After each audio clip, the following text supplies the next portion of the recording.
Vender para o governo parece uma daquelas coisas reservadas só para as gigantes do mercado, não é? Um jogo de cartas marcadas. Mas e se eu te disser que existe uma vantagem competitiva, poderosa e que está escrita na lei, só esperando para ser usada pelas pequenas empresas? É nesse universo que a gente vai mergulhar agora. Pois é, a gente sabe que a ideia de entrar numa licitação pública e dar de cara com grandes corporações pode ser bem intimidadora. Elas parecem ter mais estrutura, mais dinheiro, mais tudo. Mas olha, o campo de jogo não é tão desigual quanto parece. A legislação brasileira, de forma muito inteligente, criou mecanismos específicos para dar às micro e pequenas empresas uma chance real de ganhar.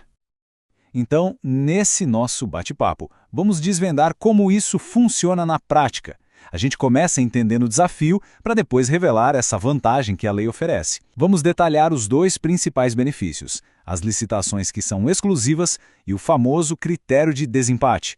Depois, claro, vamos passar pelas regras e exceções que são cruciais e fechar mostrando como transformar tudo isso numa oportunidade de negócio de verdade. Vamos começar por aquele cenário que todo pequeno empresário conhece muito bem. Aquela sensação de que, numa licitação, o jogo já começa com o placar desfavorável, sabe? E essa sensação tem motivo. O volume de compras do setor público é simplesmente gigantesco. Isso, claro, atrai empresas de todos os tamanhos, o que cria um ambiente super competitivo. Fora a burocracia, né? A complexidade dos editais, a papelada toda, tudo isso pode acabar assustando quem não tem uma equipe só para cuidar disso. Mas é exatamente aqui que a história começa a mudar de figura. O que muita gente não sabe é que a própria lei criou um tratamento diferenciado, favorecido, não para complicar a competição, mas justamente para aumentar o número de competidores. E olha, essa vantagem não é nenhuma novidade. Ela foi criada lá em 2006 pela Lei Complementar 123, que é o Estatuto da Microempresa e da Empresa de Pequeno Porte. E a nova Lei de Licitações, a de 2021, não só manteve esse tratamento, como o reafirmou, atualizando algumas coisinhas. Ou seja, é uma política de Estado, algo que veio para ficar. Antes de a gente seguir, um ponto importantíssimo para não fazer confusão. O que a gente vai discutir aqui é o chamado direito de preferência. É ele que se aplica em situações de empate e dá à pequena empresa a chance de cobrir a melhor oferta. Isso é uma coisa. Outra coisa bem diferente é a margem de preferência, que permite contratar um produto nacional mesmo que ele seja um pouco mais caro. Hoje, o nosso foco é no direito de preferência, que é a grande ferramenta das M6 e EPPs. Ok, vamos ao primeiro grande benefício. Imagina um mercado onde só as pequenas e microempresas podem competir. Pois é, ele existe. Anota bem este número, R$80 mil. Esse é o valor mágico que define uma fatia inteira do mercado de compras públicas que é reservada só para as microempresas e empresas de pequeno porte. Então, o ponto central é esse. A lei diz que, em licitações de até R$80 mil, a disputa tem que ser exclusiva para MS e EPPs. E aqui vem o pulo do gato. Essa regra vale por item. Ou seja, se um edital tem, 10 itens e cada um custa 50 mil, todos os 10 itens devem ser disputados só por pequenas empresas. O governo só pode abrir a competição para as grandes se tiver uma justificativa muito, mas muito boa, o que faz da exclusividade a regra geral para esses valores. Agora, vamos para a ferramenta que talvez seja a mais poderosa de todas. Aquela que permite que uma pequena empresa vença uma licitação mesmo sem ter dado o menor lance logo de cara. O nome técnico é empate ficto, ou empate fictício, e a ideia por trás disso é simplesmente genial.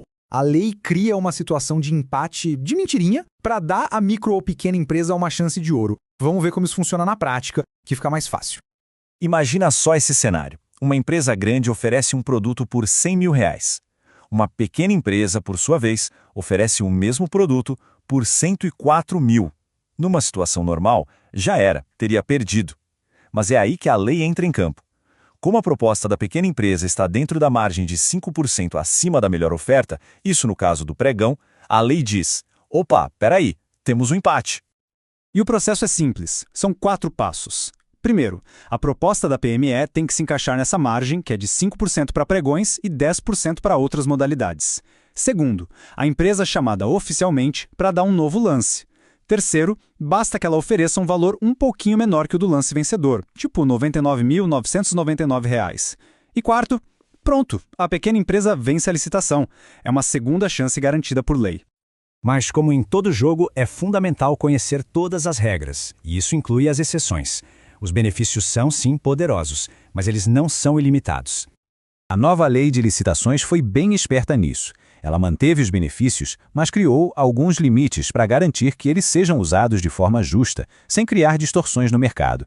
E é super importante conhecer esses limites. A primeira grande exceção é um teto de valor. Basicamente, para contratos muito grandes, a competição tem que ser totalmente aberta. Por isso, na compra de bens e serviços, se o valor do item for maior que R$ 4.800.000, as regras de tratamento favorecido, como o empate ficto, simplesmente não valem.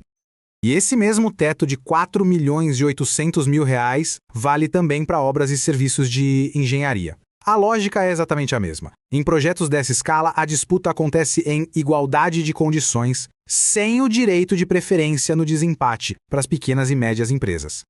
Entender essas regras todas não é só uma questão de seguir a lei.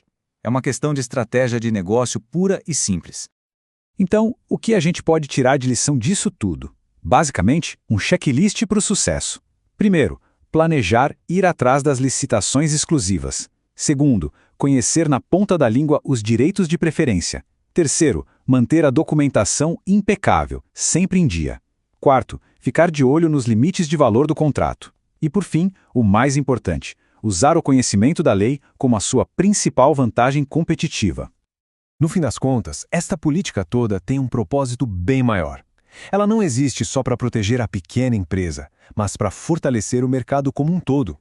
Pensa bem, ao incluir mais gente na disputa, a tendência é que o próprio governo receba propostas melhores e mais competitivas, o que beneficia toda a sociedade. Agora, a pergunta fica no ar. Com essas ferramentas e esse conhecimento em mãos, o que impede uma pequena empresa de explorar esse mercado gigantesco? O caminho está desenhado pela lei. A oportunidade está aí, batendo na porta.